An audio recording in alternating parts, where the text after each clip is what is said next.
Hello. Um, I don't really know how to start this because you said that you didn't want me to do this, and I fully understood. Well, no, that's a lie. I don't understand why you don't want me to do this because I think that this is cool, but I digress. You were like, "No space. Don't do this. I know we don't talk a lot right now, but I'm busy with life stuff and so are you." And to that I say, you're right. I am busy with live stuff, and so are you. But I miss our Friday chats, and I know you miss our Friday chats. And frankly, I don't think you're going to have time anytime soon to really go through and chat with me on a Friday. So I decided I'm going to follow through. I'm just going to try this out. I'm sorry if it gets really loud. I okay. I will probably move the mic around a lot, and I'm very sorry if the audio gets really weird. It's a brand new microphone just for you, baby. Don't you worry. No, no, it's a new microphone because everybody kept complaining that my audio was bad and that they couldn't hear me whenever we played games. So this just felt smarter. Um, but I'm sorry if the audio is bad or if it keeps switching. I've I've touched it enough times today that I'm like, if I do any more fiddling with it, I'm gonna have to go to school and become whatever the word is, the people that do audio fixings. I don't know. It's like a specific thing that they're called, and I can't think of it right now because I don't know. Um, Also, I hope to not have to edit this whatsoever. Like, no edits. None. I don't want to edit this because no, it was horrible last time. So it's one take. One take. And I hope I keep it under 30 minutes. And I hope you enjoy my week's worth of stories. I've got some goodies in here for you. I know how much you love having a podcast slash video to listen to while you do stuff. And I get it. I know how much you enjoyed the last one that I did, so I just figured I'll just put it here. And if you're the one subscriber, good on you. If you're not, fake friend. You are a fake friend. That's what you are. I guess without further ado, I should probably go through my super long set of things that I have. Um, yeah. So I went to go see Tina, which you know how much I've been wanting to see that movie. Like I would not shut up about it at all. So, I went to see it. There was a showing nearby at like a smaller theater, which is really nice because I'm kind of glad I didn't get to see like um, a big audience because I feel like it probably would have ruined the immersion. And I gotta say, phenomenal. It's such a good movie. Like, I know that I'm saying that because I'm not really much of a cinephile, but I just am easily impressed by stuff. It was really good. Like the storytelling itself was impeccable. The choir songs, amazing. Sorry, there's a hair there. Um, it was such a good experience. Though I will say leading up to it, not so fun. It was a pretty bad day, but that's pretty. It's gotta find a highlight somewhere, right? Um, I'm probably gonna like dive into the spoilers at some point, so I will probably let you know when the spoilers are because that's not fair. I don't know if you really wanted to see it. I don't recall you like having. You didn't have like a specific interest in it when I mentioned it. The 5 billion times the past 4 months that I've been wanting to see this movie. It's been popping up as a trailer on Instagram and on YouTube, which is crazy. So I'm not sure if you really wanted to see it, but I don't want to spoil it in case you did, because I know that you love a good movie as well, and I think that you would enjoy this one. I don't know if you would connect with it as much as I did, maybe, but I know that you would probably enjoy it. So, I'll let you know when the spoilers are. That way, if you want to skip it, you can. And if you don't, you can just keep on listening and it can all be for nothing. Um,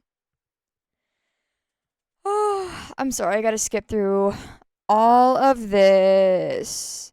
Yeah, so, I guess just like talking about Tina, I knew going in that it was going to be about loss and grief because it showed in the trailers that it was set right after the Christchurch earthquakes in New Zealand that happened in 2011. And so I kind of knew that like, well, and also there was, getting the bare understanding and gist of it. It's about a woman whose daughter died during those earthquakes, so it's like you kind of know that that's gonna be pretty center to the plot. Um, but getting into it, like, man, I didn't think it was gonna affect me quite as much as it did, but I was crying the first 10 minutes. Granted, I don't know. That's just because I'm a little weenie when it comes to emotion and movies. And the death of a daughter makes me weepy because I am a daughter and I feel that if my death got somebody, my mother would be weepy. If she wasn't weepy, then I want a refund because that's not fair. I'm sure she'd be weepy though. So just like going into it though, that I knew that it was gonna be about death and it was gonna be about loss and grief and like processing all of that and going through the 5 stages and like coming out on top, or maybe not on top, but just like coming to like an understanding, reaching that last pivotal part of processing grief. And I think it was pretty accurate too, coming down to all of it. Like they really did hit like all 5 stages, which I think is always helpful to have because not everything written hits all of those like parts, you know? Um it's I did some research because they have a Spotify account where all the music's listed from the whole movie. And I looked and it said like it had the choir name. And I was like, "Oh, is this actually like did I miss something where it's like based off of real life?" No. Um well, yes, kind of. Events that happened in real life are portrayed in the movie, but it is not based off of a certain person's life. So it's technically fiction, but not. I think it would probably be like realistic fiction. I don't know if that's a thing. You're the book nerd, not me. Um, so I knew going in that it was going to be like semi-realistic, and it was. It obviously follows the Christchurch earthquakes. There's Samoan culture in there, New Zealander or island Pacific culture in there. I shouldn't just say New Zealander because that's oddly specific, but like there's a lot of like Polynesian culture in there. Um, it's packed full of stuff, which I think is nice to pinpoint and pluck out as you read, or not as you read. You're not reading it, you're watching it. As you watch through the movie, it's nice to like pull out the little details that they put in there. Um, in the trailer, I was like really drawn to it. I think because it's a choir. Because, I really do love a good choir. And I think because it also, features loss, and I've lost a lot of people this year, and it's hard to sit through that and not kind of want to re-experience or not kind of want to refeel emotions, especially right now. Um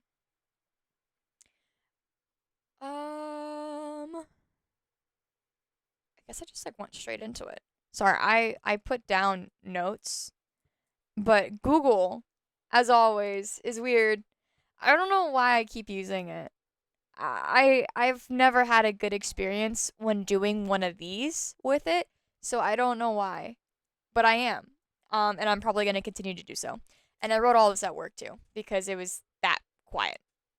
Can I say the keyword here? I can say the keyword here. Yeah, it won't affect me. It was that quiet. It was that bad. Um, so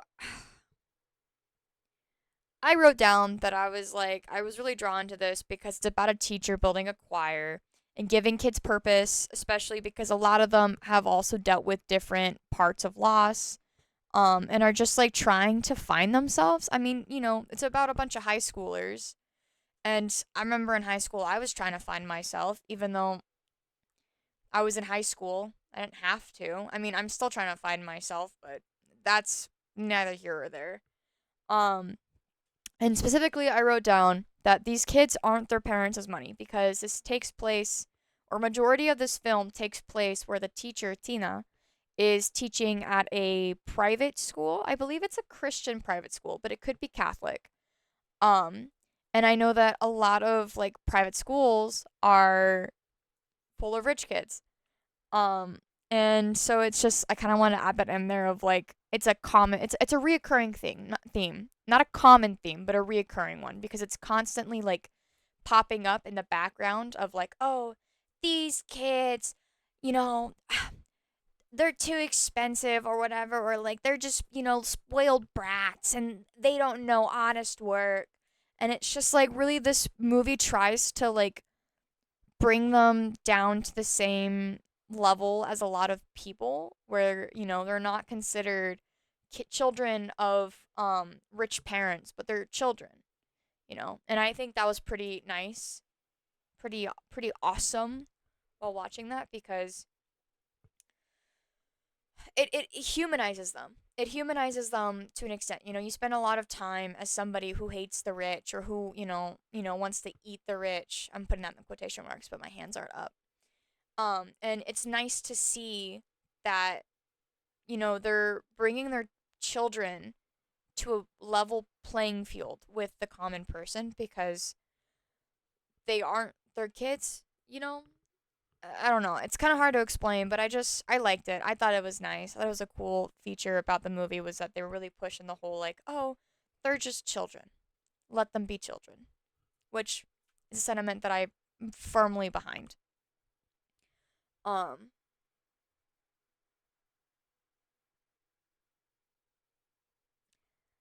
I mean, I wrote down some specifics because in the movie they were like, oh, they're pulling funding for stuff, and like that's a thing happening now too. Is public schools are having funding pulled and money's hard to come by, whereas private schools are excelling. And I don't have any of the statistics that one would require when speaking like this, and I hope that I'm not speaking out of my butt, but I might be.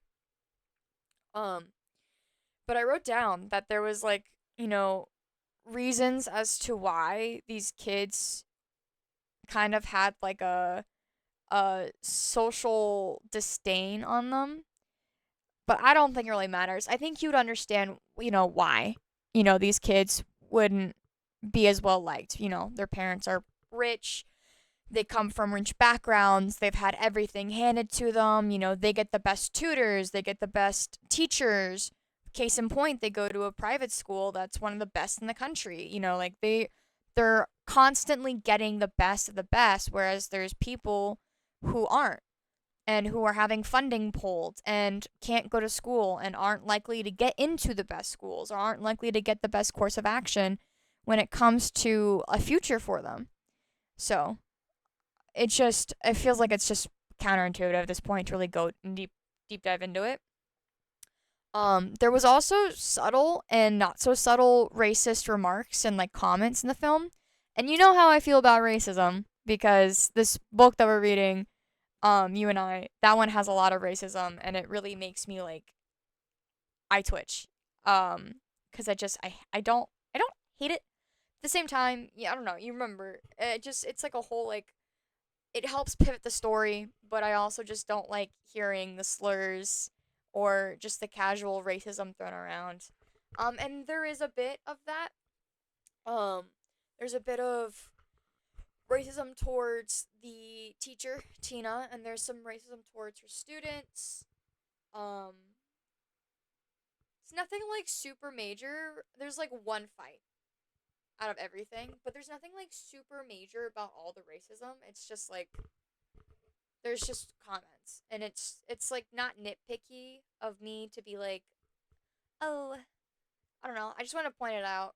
I don't know why I want to point it out, but I want to point it out. I'm gonna make it apparent, apparently. um but there's some comments that I was like, oh, That's a microaggression. Okay. Why are we saying that? Like there was a scene that I distinctly remember between the head of the board for the school and Tina, and she was wearing traditional Samoan wear. I don't know what they're called. I don't know what the dress is called specifically, but it was like I don't know, it was still a nice dress, but it wasn't like European standards. It was just like a Samoan standard dress. And the stinking guy had commented going like, "Oh, you should really dress more professionally." And I mean, that itself was like a pretty decent microaggression, but I like that she clapped back and was like, "Where I come from, this is traditional or this is professional." And I was like, "Dang, look at you go." I love that. So it's just like, there was like comments and stuff that like were scattered throughout the movie. Sorry, my cat's distracting me. There were moments, but I think that there was also enough like counteractive parts to help like fight it that I think it's still good. It just kind of helped add to like the tension in the movie because there was a point where a lot of these comments were happening and it was very like tense. Um I did write down. I know it's probably not going to be as funny, but I wrote down if there's no racist hurdle to get across, is it really a movie? There's another one that I wrote down, but that one might be too not safe for viewing. Cuz it's not nice. Um that makes it sound so bad, but it's like a mean statement to make about racism. I don't know where I'm going at. I don't think there's really a mean statement to make about racism because racism's just bad. But I thought it was funny. So I just know that my humor might impact it, and that's probably not what we want to hear today anyways. Um there was also moments where she would like punish the kids, and I that sounds weird too, but it's just because they would do something so teenagery, so messed up that she'd just be like, "Okay, go do 40 burpees." And that was like the extent of all of them was that they would just go do burpees. Um or jumping jacks or wall sits or whatever. Um um but it never like crossed a point where she would actually like physically hurt them, which is good.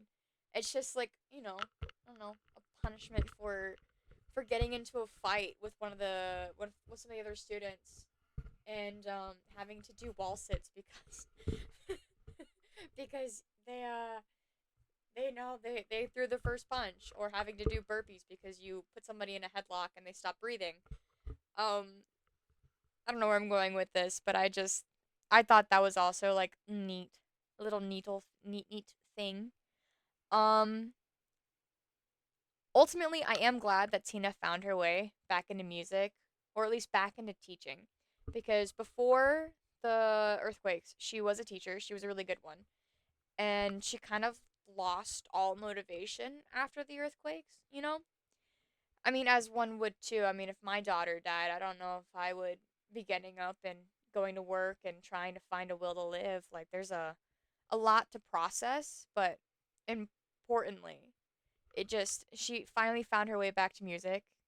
Um, granted, she was forced in the position because her benefits were running out, and uh, there was a deal made with I don't remember the guy's name. I think it's her nephew where I don't some of the familial lines get a little crossed because she's known the guy since he was like 6 or 8, but he's not actually her nephew.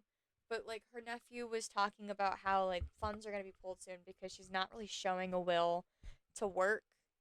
Um and she kind of gets forced into the position of you know, teaching again. And I mean, she didn't really want to do it, but she showed up to the interview anyway, so it kind of showed that she did want to, at least on like a subconscious level.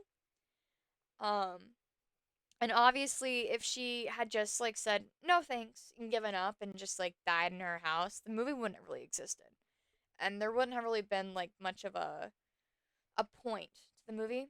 So I fully understand that, like, obviously this is like the chain of events that had to happen for the movie to be um very good and for it to even have been a movie. I also like that as soon as she got to know these kids on a more I wouldn't say a more familial level, but definitely she like getting to know them and getting to know them better. I think it really impacted the way that the story moved. Um sorry. Uh just because it's obviously about Tina, but it's also about the kids and it's about how her teaching these kids have made them better, right? Like that's the whole point of teaching is to educate the youth. You know, these are sorry. These are our best and brightest and you know, she's showing them that they have a place to belong, that they have a family within the choir that they can rely on, that these people are in their corners, you know? And so it was nice to see that like this impact really start to like show about halfway through the movie. Um um Tina teaches at a school that prides itself on excellence, which kind of tends to be the bad guy in this. This will literally shoot them in the foot later on because they're gonna shut down the choir right after or right before a big performance, and it gets nasty fast. And I didn't like the school because it's kind of everything that I wish education wasn't. Because we all have heard the crazy standards when it comes to these private schools and how they're like always thriving on excellence. But there are also public schools that also thrive on this kind of excellence and have this mentality. And I mean, the education system right now is like really forked, but I think it's progressively worse when showcasing this movie. And like, obviously, they did it for dramatic effect, but it also had like realistic elements in it of just like constantly putting down students who maybe aren't achieving on the same level that they once were or their classmates are, you know? Like, I wrote that there was a portion of the movie where the viewer was supposed to be afraid that there wasn't going to be a choir anymore. And it was kind of like one of those uh, thoughts that, like, kind of just sits in the back of your head of, like, oh, they're going to try to stop the choir because it doesn't show excellence, you know? I mean, and to be quite honest, the choir was created that same year and it's hard to find excellency in choir when it's just starting out, you know? Like you can have the best teachers and the best singers, but they have to have unity and they have to understand how to sing together on the same wavelength, I guess. I don't know. It doesn't seem like the right word, but it's just the school was really pushing to shut down the choir because they're like, oh, they're not good. And I mean, that was even, kind of like a weird, subtle push by the teachers of just like they didn't like think that these students were gonna do a good job. And you kind of see them tough it out and then overcome the negativity from the school. But the school itself is it's frustrating to me because it's everything that I wish it wasn't, and yet it's still so realistic and it's so true and teachers are still dealing with this and students are still dealing with this and having a school motto just being about excellency and striving to be the best doesn't really come across great. It comes across as like you want your students to be here for a little while, maybe not for a while, because they're not going to truly learn to grow. They're just gonna fall in with the rest of these students and try to achieve greatness, but they're not going to feel it. They're not going to feel good about any of it.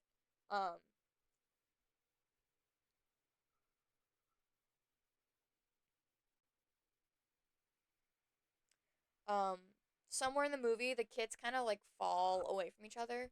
There's a lot of like small things that crop up about halfway through. You know, it's the part that helps thickens the plot, helps add angst to it, you know, really creates the problem that the movie's trying to set out to fix. You know, gives us that good ending, and it destroys the kids, you know. Maybe not like physically, but it destroys like the relationships built by these kids the first portion of the movie. Um, you know, some kids are leaving due to trauma and an unwillingness to be a part of something, and it really affects the way the choir comes together and works. But specifically, there's this kid that we keep getting glimpses of where he started the school year playing rugby, and then halfway or like a part of the way through, he also joins the choir. Um, and we kind of see like him falling out of love with rugby and falling more and more in love with choir as the movie progresses onwards. But a lot of people have issues with that because he was like one of the golden boys. I think he was like really good, but this kind of just ties into the whole like how can this school be so bad? Because it's like I understand wanting a student to be really good, wanting to win all the time. But if a kid falls out of love of something and you're forcing them to go through it again and again and again because you want to win, you're a horrible person. Like, I've never met somebody who actively enjoys pushing through that kind of pain. Like, you're not a good person. And I'll fully say that. Because it's just like that's his coach, you know? And the coach is really the guy that's like, why? You know? Because he's just like, you have to do this, you have to do that, you have to go through with it. And it's like, this kid doesn't want to do it anymore because you throw him around. Oh, yeah, by the way, the coach is throwing around the kid. He's like, I don't know, threatening him. And it's just like, he obviously doesn't want to play anymore because you're being a bully. Nobody wants to play for a bully. Like, be for real right now. And so it's just it's like a dividing plot point for all of these kids where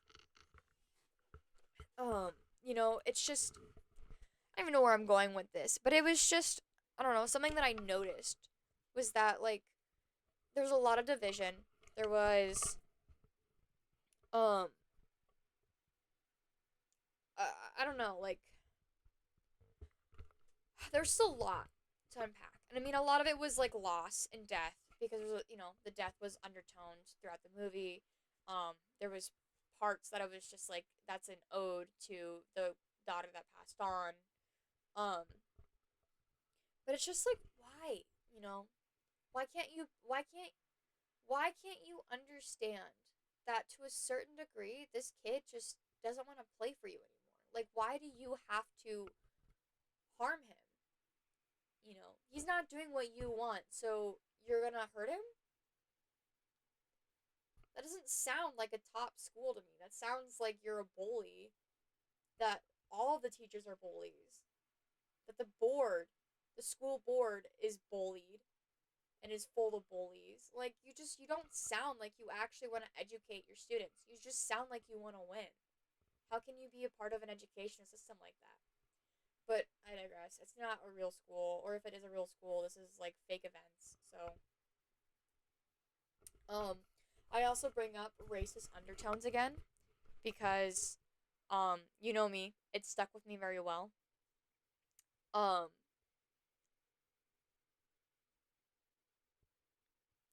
I still agree with the fact that like the racism, subtle and not so subtle, because there is a couple slurs that get dropped, like full send. So a couple slurs. Um, and it adds pressure to I guess the lead up to the big event, you know, because there's two events that happen in the movie. There's sorry, there's the first part of the singing competition, and then there's a second part. The first one is like where everybody goes, and it's like not the prequel to the final, but like I feel like that's probably the best way to say it. Like the prequel to the final. I don't know if I can understand it perfectly well, but basically they all of the choirs go to the first competition, and then whoever gets pulled out, and the remainder go to the second competition for like the big final. So it kind of like adds pressure to the first final. And then there's a series of events after the first final that like makes it even more tense coming up to the second. Which I'll get into in a minute. Which is probably where the spoilers are gonna happen. Bet you love that. Um, but yeah, no, there's a lot of death. There's a lot of loss. Unprocessed and unhandled grief really are prominent. Um, especially in Tina because she lost her daughter. She's not really processing it. I mean, later she does. She kind of like starts to like fix it a little bit, but I feel like by then it's a little too late, and it just doesn't really matter. Um, there is a suicide warning for it because, well, maybe not for the movie itself, but I'm saying that there's a suicide, and I'm warning you about it. Tina's nephew, who I mentioned earlier, he attempts suicide in the bathroom. I don't remember how, but it was like out of the blue, which I feel was perfect. There was no like subtle hint of like, oh, he's gonna kill himself. This is spoilers, by the way, but um, yeah, he attempts suicide in the bathroom, and there's not like much of a lead up. You know, it's out of the blue. It's just like you literally see Tina get a call, and then she's rushing to the hospital, or I don't know if it was a call, but I think either somebody called or somebody showed up and they were like, "Oh, they're in the hospital. He was found in his bathtub." And it's sad. I genuinely was like, "Damn," because there were so many things that lurked beneath his surface, like emotionally, that the suicide was just like you wouldn't have realized because he was smiling for a lot of the film and he was really trying to push Tina to do a lot of things that would better her, that would make her more approachable and happier. And I mean, he was joking, it's not like, oh, so this isn't what a depressed person looks like, but it was very much like fudge. This is so real. This is very real. A lot of people do stuff like, like a lot of people kill themselves or commit suicide about stuff like this. Um, or not stuff like this, but like exactly the same way. And you don't know. And I think that also really helps push like realism in the movie.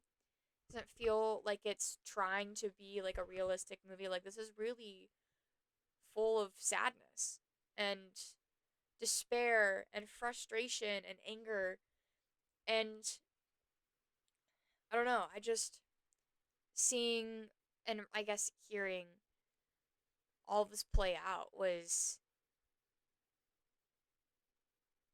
awesome. It was awesome to see it. I mean, obviously not awesome with the suicide part, but it was awesome to see like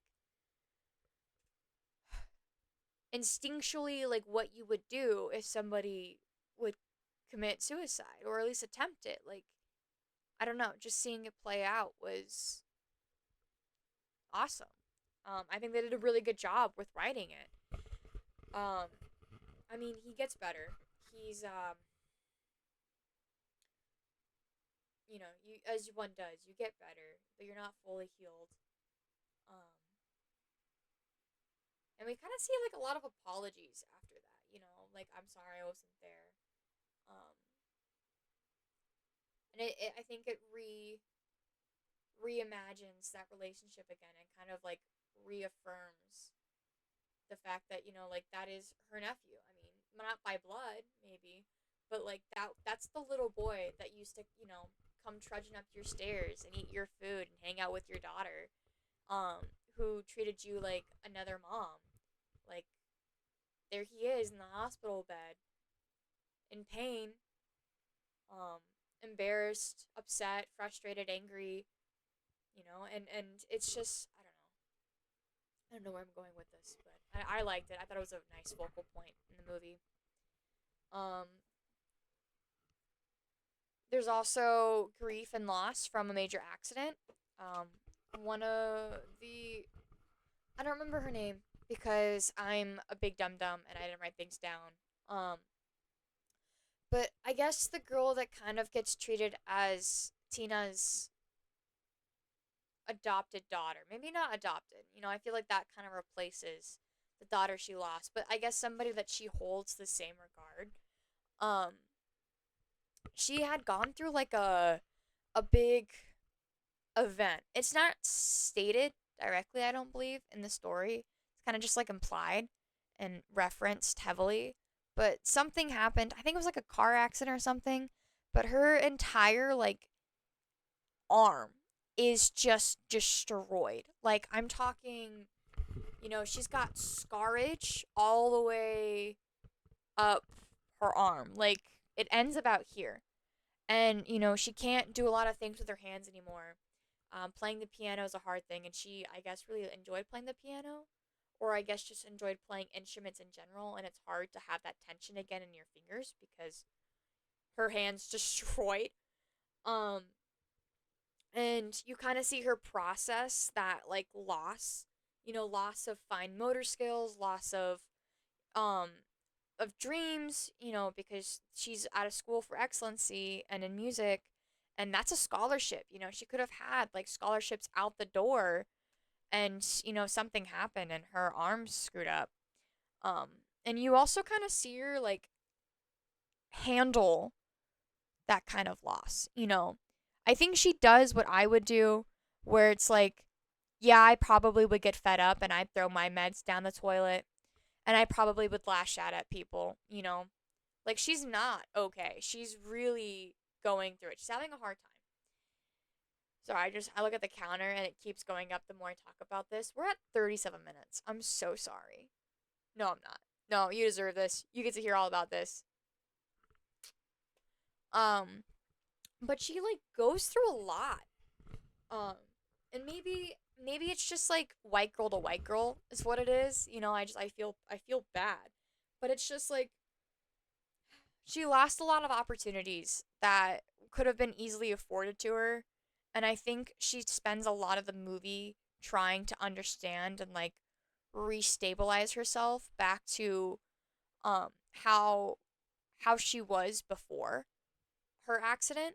Um and I think Tina plays a good role. I think Tina plays a role with all of these people, by the way. Like sorry. Like she really does. I don't know. If you looked at the lives that Tina touched in this movie, it's a lot. Like a lot of these people became better because of her, and I think that's nice. Um, Tina herself makes a lot of decisions based off of grief. Uh, and some of them are good for her. Sticking with the school, sticking with the choir, continuing to teach these students. That's really good for her. Picking up her I don't it was Samoan knitting. I believe is what they called it. I don't know. It looked like it was a mix between knitting and fudge, I can't remember the name. I'm not gonna remember the name, but I know exactly what it was. I'm just gonna stick with Samoan knitting and call it a day. But I think it's like not cross stitch. Basket weaving. It's like similar to basket weaving, but it's more freeform. I think it's like a cross between the freeform version of basket weaving and Samoan knitting, or just knitting in general, which just could actually be Samoan knitting. I don't know. There's a lot of cultural things in here that I didn't really understand that I have to look up because I'm like, that's cool, or I don't understand what that does, but I want to learn more.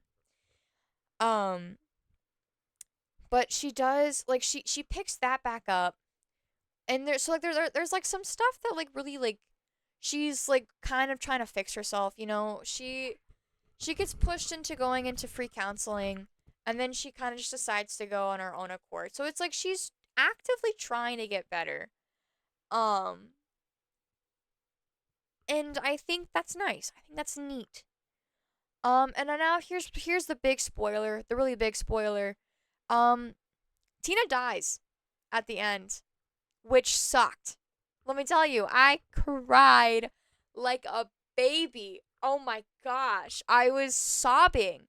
Do you know how embarrassing it is to sob in front of six other people? That's how small the theater was, by the way. There's only like eight of us there. It was horrible. Um, but yeah, Tina dies. She has a I don't know if it's a tumor or cancer. I think it was cancer. She has cancer, and she kind of just like left it untreated because for a large part of her life or a portion of how long she knew about it, because it's kind of implied that she knew before going to the hospital that she had cancer. So she just kind of like leaves it, doesn't really do anything about it. But she dies in the end, and it sucks to watch all the students' lives she touched kind of like go through that grief. Because she dies in between the first competition and the second. And I mean, dramatically, she dies just a few hours before the second competition. So I'm trying to figure a way out where this doesn't block my face. So she dies like a few hours before the last competition, and one of the girls, the same girl that had the hand loss and has a scar, um, she was with her when she passed, and so she kind of like has to head back to the venue to not only alert um her friends and the choir members, but also I guess to alter the ending, to make it less of a choir concert and more of a memorial. Um but really I like how close Tina got with all these kids. I think that's my favorite part besides the music is the fact that she really showed up. She's what a dream educator is supposed to be like. She's what I dreamed about as a student, for the 12 plus years that I was in school. Like I really wanted someone like her to show up and to be there. And I think she does such a good job. There's a couple moments in the movie where she shows up. Like the start of the whole reason the choir was even really created was because the girl that had the scar, she got called into a meeting with one of the people in charge of the school board, and she was found to be crying because the guy was, being a jerk. And Tina steps up and is like, "Oh, why didn't you tell him about this choir concert?" Wink, wink. Like we talked about this, and she's like not really playing along, thinks that like Tina's only doing it to help her out of a bind when it's like she really sees something in you. And then there's also like the moment with the rugby coach, where I mean it kind of just shows how close a lot of these Samoan, I wouldn't say churchgoers are, but just like how tight knit the Samoan community is. How like tight knit all of these Polynesian communities are, especially in places that aren't, their home countries or their islands. Like it's nice to see. But we also see like her really stick up for the kid that didn't really want to play rugby anymore because they get called into a meeting with the head rugby coach, and the rugby coach is like, do you or do you not want to play? And Tina's like, I will support any of my kids where they want to go. If they want to do rugby, I'll support them doing rugby. If they want to do choir, I'll support them doing choir. And I felt that was exactly what you would think a perfect educator was. You're supporting the kids, you're supporting them. You're not trying to force them to do something that maybe they don't want to do anymore. And I mean, besides the normal stuff of like, oh, sorry, something popped up and it was weird. Um, Besides like normal like, oh, you need to do math, you need to do science, you know how to read, you know how to write. I think she really like steps up, and she's just like what a dream educator should be. Um, of course, he hasn't continued in rugby, which is nice because he didn't want to play. It's like one of those things. It's just like, why? Why are we forcing him? Maybe that's because I come from like a background in sports where it's like as soon as I stopped wanting to play, like I wasn't expected to keep playing. Like I've done soccer, I've done volleyball, and I mean I stuck with volleyball for a long time. Sorry. I thought he was more cold up than he was. No, but like I stuck with volleyball for 3 years. I did soccer off and on again throughout my childhood. I did dance. I understand the situation when it comes to like not wanting to play a sport anymore. When things just like don't like you should stop when it's no longer fun. It's supposed to be fun. You can get competitive. You can, you know, talk a good talk and play a good game. You can get competitive, but like after a certain point, if it's not fun anymore, if it's actively harming the way in which you regard yourself or you regard others, because I don't just mean like, oh, you have to have fun. Everybody around you should also have to have fun. It's a sport, it's community, and it's always crazy to me how people just force others to stick in things that they don't like or that, they grow to hate. Like don't keep doing that. Find something else. Find something else that you love. I just it's crazy. Um, hold on, little water break. Give me a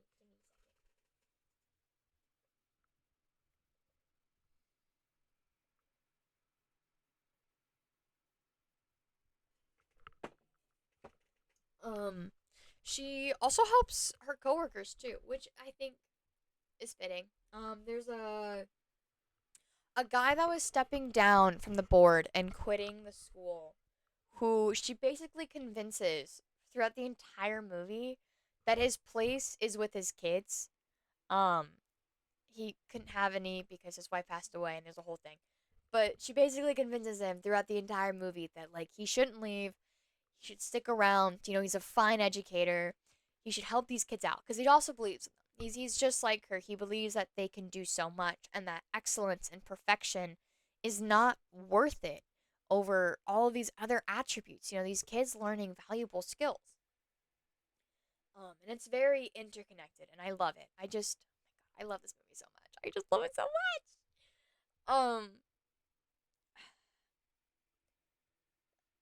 In the end, I really was crying. I mean, I know that I mentioned that like I sobbed when Tina passed, but that's because leading up, they gave us like a variation in clips where it was just like scene after scene after scene of like it all kind of connecting together, but in between there was like choirs going up on stage, and it felt like a countdown. Um, and particularly it felt like a countdown of her death, and then when she does passes, it's frustrating because she lost her job like right before she passed. And so these kids were without a choir director for, that time before the competition, and then she's in the hospital and they can't go see her because, that crosses lines and whatever. And now they're down a choir director for real because she was kind of doing choir stuff in the background, but now they're fully out of a choir director and the competitions, in a month or whatever. And it was really hard to watch because the main focus on the girl, because I don't remember her name. I'm gonna be really mad. She's just gonna be named like dubbed as the girl and the boy. Because I don't remember their names, and this is like 50 minutes in. I should know their names, but I don't.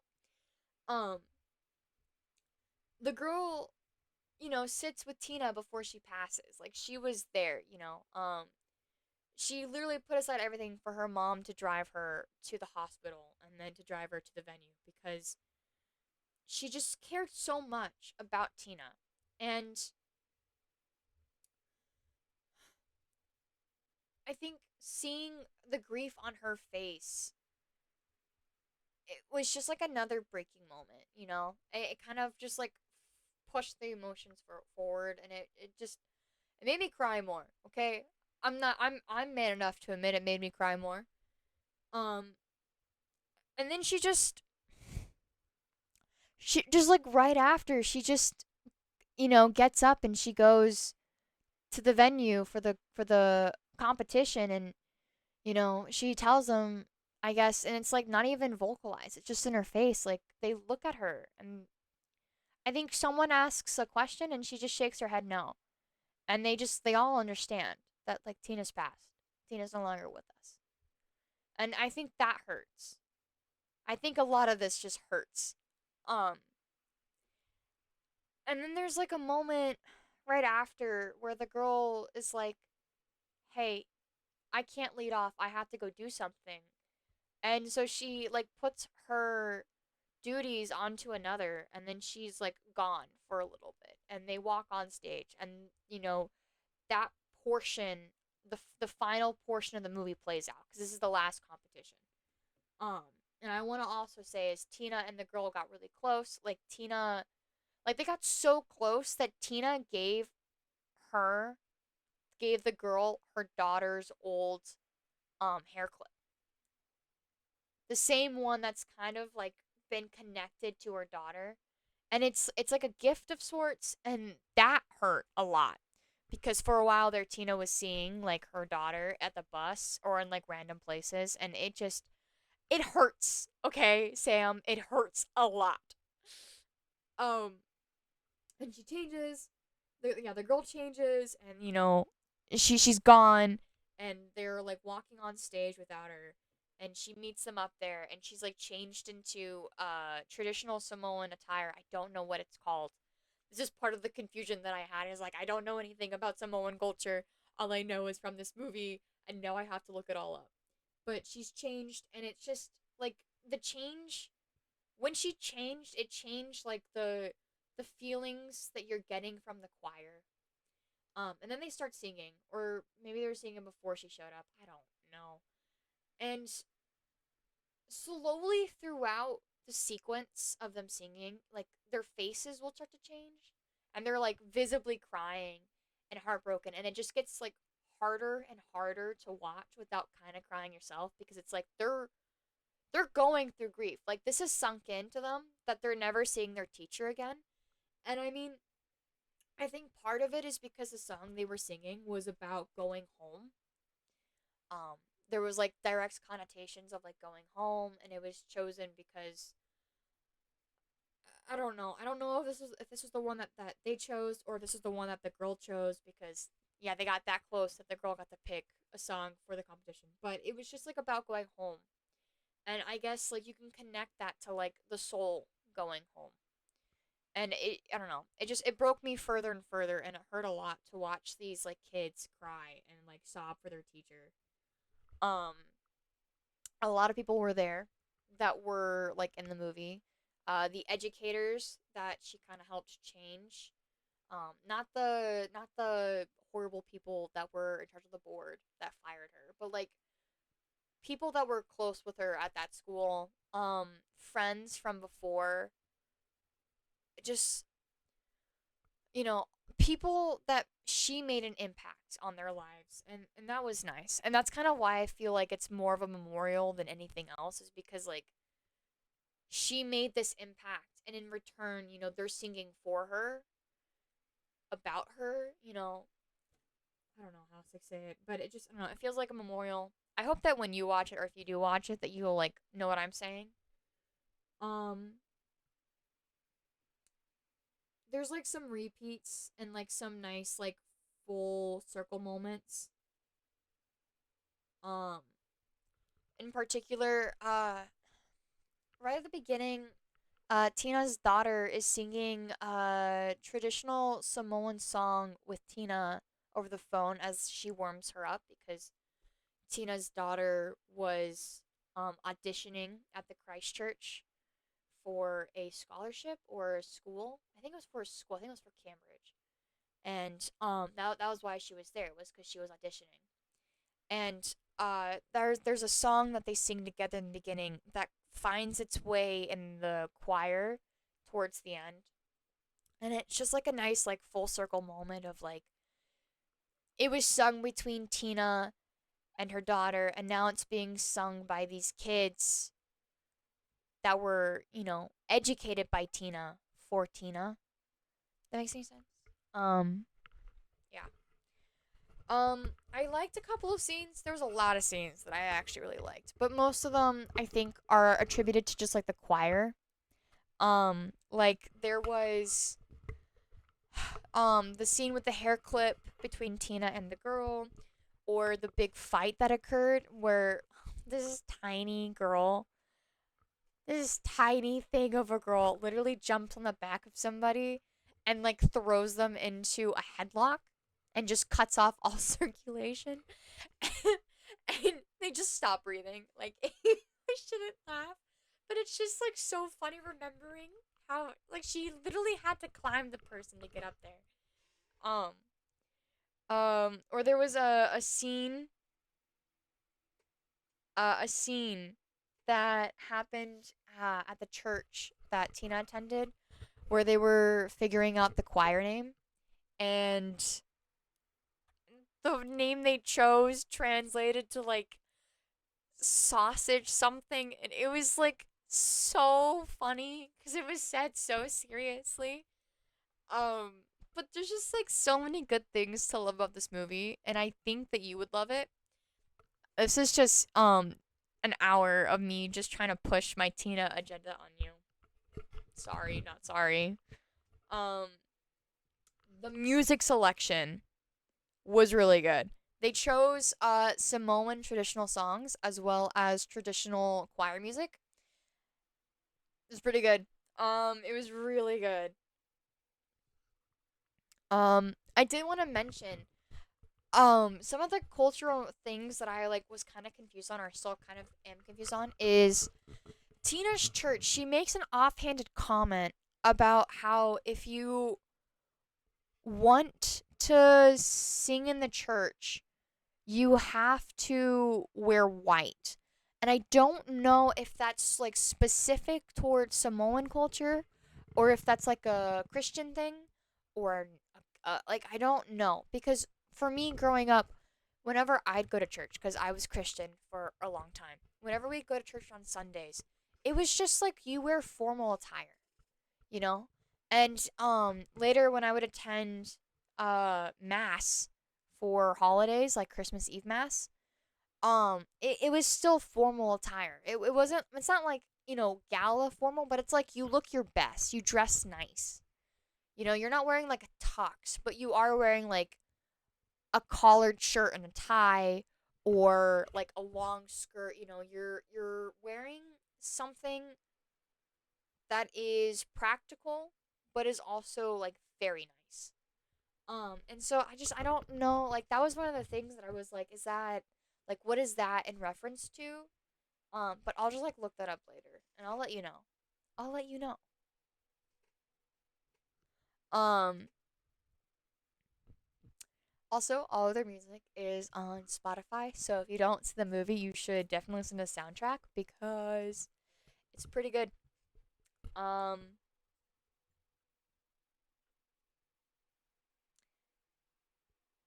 Sorry, I'm trying to see what I have left.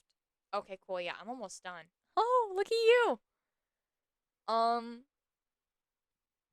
yeah. Um I think I really stuck with this because it's about a choir and singing in general, and I love a good movie that features great vocals. In particular, though, I really do love a choir. I was in choir for a few years way back when, and I had a lot of fun with that.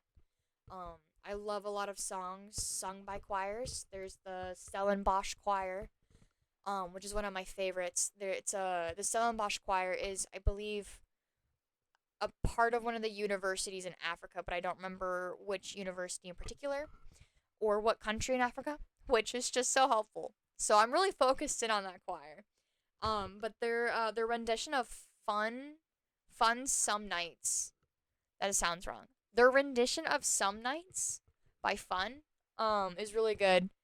The layering on it, I think, is my favorite. Um, and then I have to pull the phone for this one because these are complicated name, complicated names. Specifically, I also really liked Aaron Fire, which is written and produced by Catherine Gimon, Gimon. I don't know. I don't know how to pronounce that. But it's sung by the Texas All State Treble Choir, the live edition. That one's really good. And then also, another favorite is What Happens When a Woman, which is written and produced by Alexandra Olzavsky, and it's sung by Georgia State's University Treble Choir. It's also really good. I mostly am there for the faces for those two because a lot of like the face, like, cause they're like they make faces during them. Cause they're very like aggressive songs. But the first one, Aaron Fire, is very aggressive. Um, if you listen to the one on Spotify, you'll know I think you'll know what I mean by that. But I don't know. I love it. I love a choir. I love when voices come together and harmonize and it's unified. Um, and then I also like that this movie handled loss normally. It handled it in a way that wasn't like weird or bizarre. Like it really went through the stages of grief. It really showed us, what that's going to look like per person because it's not the same for everybody else. When you go through loss, it's different. How I may experience and handle it, it's going to be much different to how you might experience or handle it. Um, and I don't know, I liked it. I yeah, I think this is not one that I will regret going to see. I think my only frustrated part is that I can't get a DVD version of this yet. It's not out. Or well, it is out, but it's only out in specific countries like New Zealand and Australia. And even if I try to get them to ship to me through those websites, I don't have an address in New Zealand or Australia. And there's one person that I know that I could probably convince to ship it to me, but I'm not about to talk to Sego and be like, yo, can you send me this movie if I buy it? You know? So I'm kind of just stuck waiting for it to hit some American company, whether that's Amazon or Walmart or whatever. I know that once I get the movie I'm probably going to rewatch it again. Um and I hope that if it plays near you, you can go and see it. Um I know they're kind of like amping down on the showings just because it's been a year now, I think, since it's actually officially been released. Because it went to some film festivals, which is where a lot of people actually got to see it, which is nice. Which is probably now on my bucket list of going to a film festival to see all of those films coming out. But yeah, it's been a year since it's been out. So I'm hoping that like 2026 they'll have the DVD for all countries and licensing isn't like going to be super crazy for them because they are technically an indie movie. So, I don't know. But that's like the only downside to this is just that I have to wait. But I was patient. I waited 4 months to see this movie. I can wait 4 more. I don't mind. I will talk about it though, forever. This is gonna be just a constant. Like I'm just gonna talk about not having the DVD now until I can get the DVD. Um, yeah. Um, yeah, but that was Tina, and I saw that Tuesday night. And I guess now I get to go through the rest of my week and talk about that. Funny how that movie talk lasted about an hour, but I'm a chatter. What can I say? I like to yap. I'm a yapper. Um, I'm slowly making my way through Designated Survivor, and I know you're like, what are you talking about? Aren't you watching like all these other TV shows? I am, but I'm having a hard time trying to get through all of them. Like specifically Supernatural is really hard for me to do because right now I can even show you. Right now it's super hard to get through the third season because literally every episode hold on. I'll reenact it for you. Literally every episode.